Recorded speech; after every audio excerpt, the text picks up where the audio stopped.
Par contre, différentes étapes par lesquelles le croyant doit passer dans le processus de l'enlèvement.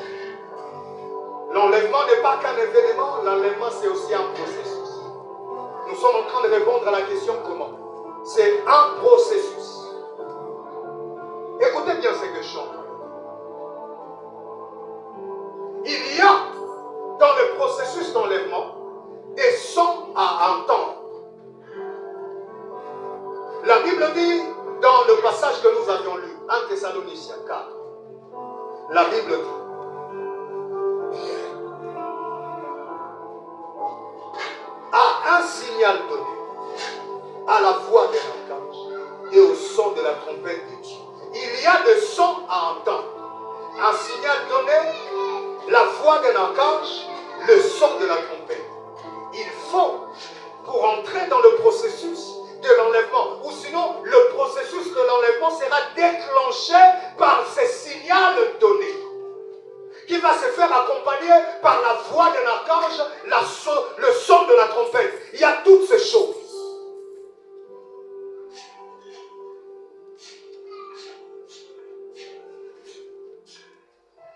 Il faut vivre comme un enfant de Dieu, en nouveauté de vie, pour entendre ces sons-là. Est-ce que ce matin, quelqu'un commence à comprendre qu'il ne peut pas, qu'il lui est interdit de rater l'enlèvement? Est-ce que ce matin, quelqu'un se dit, Seigneur, maintenant là, je dois vivre de telle sorte que tu me trouves en place. Jean 10, verset 7. Mes brebis entendent ma voix, je le connais et je suis. Il n'y a que le brebis qui entendront la voix du signal, le son de la trompette. Il n'y a que ceux qui sont nés de Dieu et qui marchent en nouveauté. Il y a des choses à voir, c'est la deuxième chose, dans le comment. Il y a des choses à voir. Le verset 16 dit, descendra du ciel. Descendra du ciel. Descendra du ciel. C'est-à-dire, ceux qui sont nés de Dieu verront le Seigneur descendre du ciel. 1 Jean 3, le verset 2. Bien-aimés, nous sommes maintenant enfants de Dieu, et ce que nous serons n'a pas encore été manifesté. Mais nous savons que lorsque cela sera manifesté, nous serons semblables à lui parce que nous le verrons tel qu'il est. Nous le verrons. Nous le verrons. Là dans les airs, nous le verrons. Il y a des choses à voir. Apocalypse 1, le verset 7. Voici, il vient avec les nuées et tout œil le verra.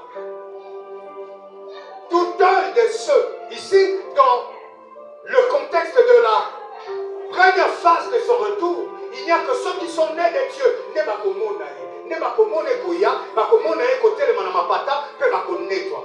Troisième chose, il y a un miracle à vivre.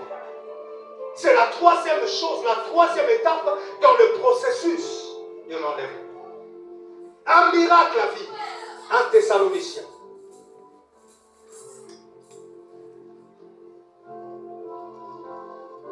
Le verset 17. Ensuite, nous les vivants, qui seront restés, seront tous ensemble enlevés. Et je vais commencer au verset 16. Car le Seigneur a un signal donné, à la voix de l'archange, au son de la trompette, descendra du ciel, et les morts en Christ ressusciteront. Le mort en Christ ressusciteront. Il y a le miracle de la résurrection. 1 Corinthiens 15, 52.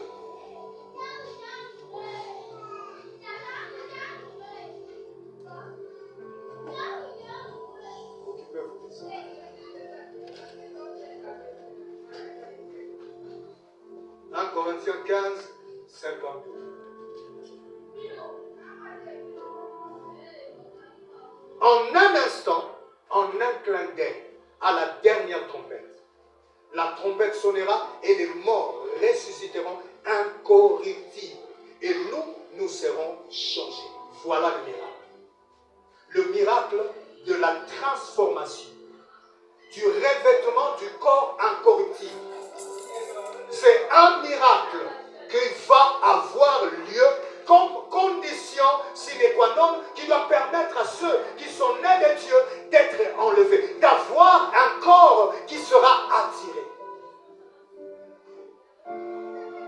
C'est le miracle de la résurrection de mort en Christ qui est la première chose qui va avoir lieu, le premier miracle.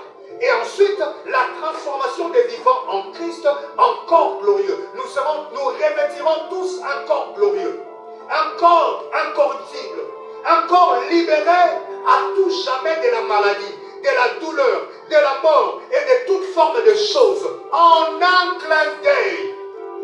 Et que ça les marque. Moi, je suis pas c'est-à-dire, tant que tu ça sera tellement rapide. Tellement rapide. Et la quatrième chose dans le processus du déclenchement, il y a une rencontre avec le Seigneur dans le zèle. La première chose, on entend le signal. On entend la voix de l'archange. On entend le son de la trompette. La deuxième chose, on voit le Seigneur dans le zèle. La troisième chose, on expérimente le miracle du revêtement, de la résurrection d'abord et du changement, de la transmutation. Et la quatrième chose, on rencontre le Seigneur dans le zèle. Après la résurrection de mort et la transmutation des vivants, il y a des vols vers le Seigneur au travers de l'espace. Il y a l'envol, Kopungwa. C'est-à-dire, une fois que j'ai entendu le son, une fois que j'ai vu le Seigneur, une fois que je suis transformé, alors en ce moment, je peux être attiré par la puissance que Dieu libère, par la puissance que Christ libère, afin de nous ramener, de nous rassembler autour de lui dans l'espace. Et je vais m'envoler, je vais traverser l'espace. Les noms pour que ma astronaute, il faut battre ma combinaison. Parce que soit là, tu combinaison, on a à vivre. Même na iloko baluba kyo bakenda na sanza, que moi je doute fort. Mais ils ont des combinaisons qu'ils portent pour entrer dans le fusée et partir. Mais ces jours-là, je n'aurai pas besoin de combinaison. Je n'aurai pas besoin de ce qu'on appelle des scaphandres. Ma combinaison en un kilo, j'en aurai pas besoin. Je serai juste changé et je commencerai à m'envoler. Je traverserai l'espace. Ces jours-là, je vais me rendre compte si la terre est sphérique, globe terrestre, ou la terre est une étendue, est plate comme la Bible me l'apprend. Je vais comprendre et me rendre compte si au-dessus là-bas, il y a le vide, ou il y a dans le firmament le son d'en haut, tel que Genèse le dit. Je vais me rendre compte si la science nous trompe et que la Bible dit vrai. Ces jours-là, sans avoir de combinaison, la gloire de Dieu m'attirera dans l'espace. Je traverserai, je sortirai du champ de gravitation de la terre et j'irai avec beaucoup d'autres chrétiens à la rencontre de Dieu dans le ciel. Est-ce que quelqu'un peut acclamer cela? Ça vaut la peine. Et ce jour-là, il reviendra comme celui qui a été le Sauveur, le Seigneur. Il vaut la peine de noter dans ce passage du verset 15 l'emploi fréquent du mot Seigneur dans ces versets. Parce qu'au Christ, dans son retour, il reviendra comme le Seigneur. En Thessaloniciens.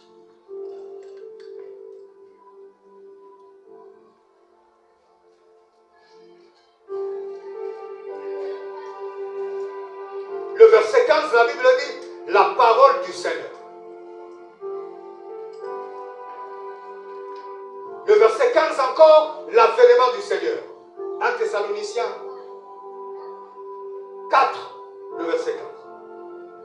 Seigneur lui-même, c'est le verset 7. Le verset 17, à la rencontre du Seigneur. Le verset 17 encore, nous serons toujours avec lui, le Seigneur. Vous voyez à quel point, lorsqu'on parle de ses retours, on emploie le mot Seigneur à Jésus. Pour vous dire que ce n'est plus l'agneau qui était venu. Mais c'est maintenant le Seigneur, le Maître. C'est lui qui contrôle. C'est lui qui prend soin. Cinquième chose, cinquième étape. Il y a une consolation à expérimenter. Après la rencontre du Seigneur dans les airs, il y a une consolation. La consolation est liée à la rencontre avec le Seigneur dans les airs et aux noces de la vie. Quand nous avons nkolo na mapata sima ya konetwama akosangisa biso pe na sima ameni biso liboso ya tata na noces de l'agneau qui va durer 7 années. 7 années de fête, 7 années de consolation. J'aimerais souligner quelque chose. Lorsque nous parlons de 7, lorsque nous mettons, il y a un timing. Cela veut dire Dieu parle le langage de Zob pour nous parler d'un temps plus ou moins long que va durer les noces de l'agneau. Parce que les années, les mois, les semaines existent sur la terre. Là où il y a le soleil et la lune. Au-delà du soleil et de la lune, dans la présence de Dieu, il n'y a pas le soleil, il n'y a pas la lune, donc il n'y a pas de temps. Nous allons passer un long moment. Et lorsqu'on parle de 7 années, le nombre 7 signifie la perfection. Cela veut dire que nous passerons suffisamment du temps jusqu'à ce que chacun de nous soit pleinement consolé.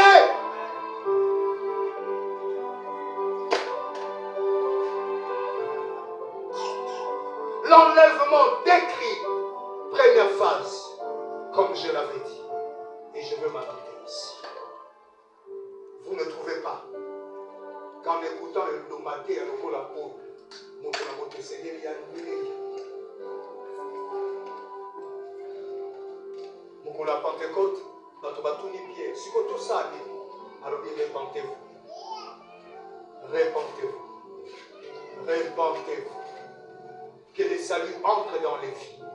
Que les gens prennent la décision de marcher avec vous. Répentez-vous. Et c'est à cela que je m'arrête ce matin. Est-ce que nous pouvons baisser nos têtes?